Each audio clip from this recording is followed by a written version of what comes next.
What's up daw mga karigad? Halina't samahan niyo ako from Bacoor to Manila. Tara't dayuhin natin ang sikat na Leo's Pizza sa Robinsons, Manila.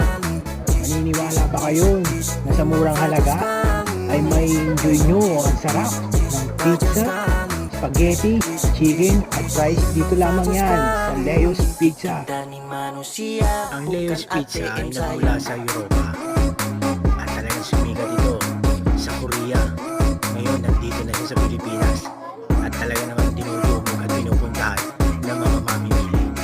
So paano, hanggang dito na lang po mga karigad, mga kapudi. Yum yum, the best. Richard in the kitchen, pots and pans in hand, cooking up a storm, creating dishes grand, seasoning with love, sprinkling joy all around. His passion for food